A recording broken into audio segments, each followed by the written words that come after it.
Good morning. The system that was built, with media, these stupid organizations like the WHO, United Nations, the bankers, these insane politicians, it's like a machine, isn't it? And we know how it works now, and it's very predictable. But don't you think that there's been some strange noises from the machine lately? It's like we can see bits and pieces falling off it, right?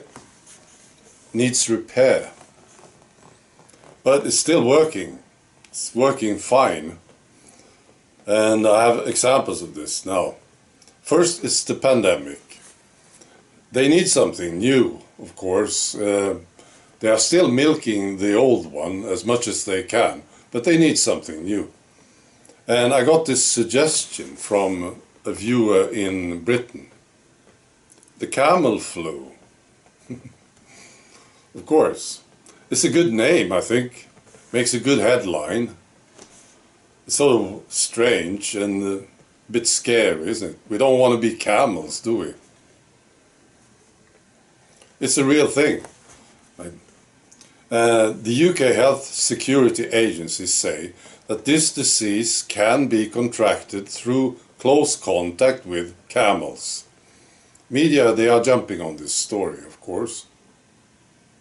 They say the agency asked healthcare professionals to be alert for signs of the disease as football fans return from Qatar.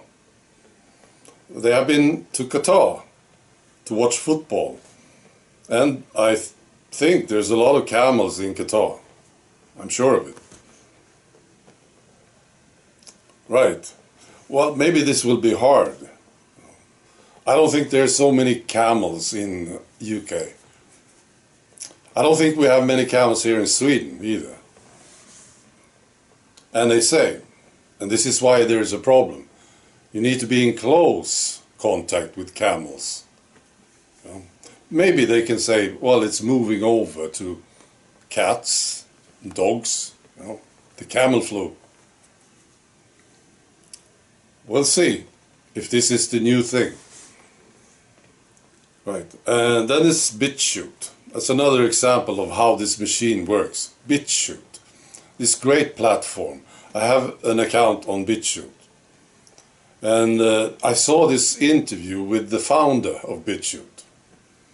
His name is Ray Vahey, I think. And I'll post a link to the interview. It's very good. And he's talking about how they have been attacked from the start. And now they froze the bank account. That's right.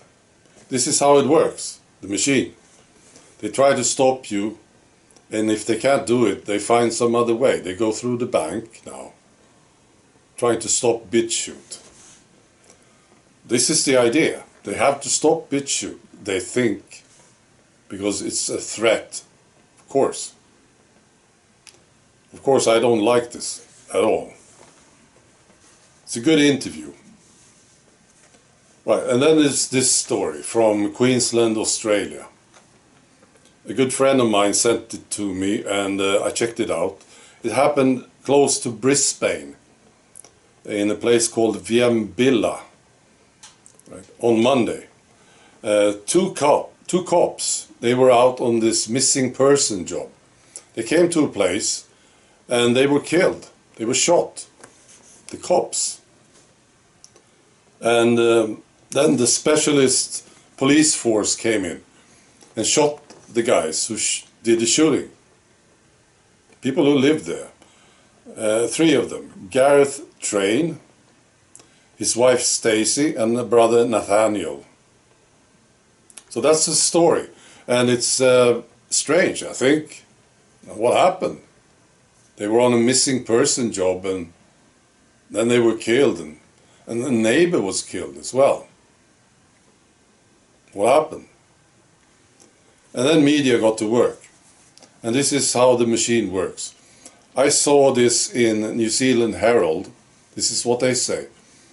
Gareth, the guy living there, was shot. He took part in a secret conspiracy theorist online group. The group is run by a major Australian conspiracy influencer who gained a following after emerging as one of the major anti-government and anti-lockdown voices during the pandemic. And they also mentioned the wife, Stacey. She was also a conspiracy theorist. I'm just going to read you the headlines. This is from other news sources. Very easy to find this. Big headlines, right? Just listen to the headlines. 7 News Australia. Queensland cop killers, bizarre conspiracy theory comments online revealed. That's the headline. News.com Australia. Inside the conspiracy theory group praising Queensland police killers.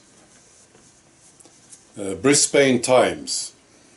Accounts linked to Queensland police shooter active on conspiracy sites. Perth Now. Say this. Queensland police shooting. Property owner Gareth Train posted bizarre conspiracy theories. Crikey, Australia. Experts renew warnings about threat of conspiracy and sovereign citizen movements after Queensland shooting. AP News Australia. I just go through the whole list that I got. AP News Australia. Australian police investigate extremist views of cop killers. SBS News Australia. Queensland massacre sparks warning over new threat, turbocharged by social media. And it's going international, of course. This is from The Times, UK. Queensland gunman who killed police was a conspiracy theorist. The Guardian. Property owner Gareth Train posted regularly on conspiracy websites before police killed. Right. So what is this? Well, it's a machine, isn't it? So we already know this. People like us, we are the target. We've been the target for a long time. And this story is very strange. And it looks like they need an excuse to start regulating. Do something. And media is doing it, doing the job. See, getting this stuff out. Conspiracy theorists, dangerous people. Of course they are. You know, it's a machine. And it's still working. All right. Be good.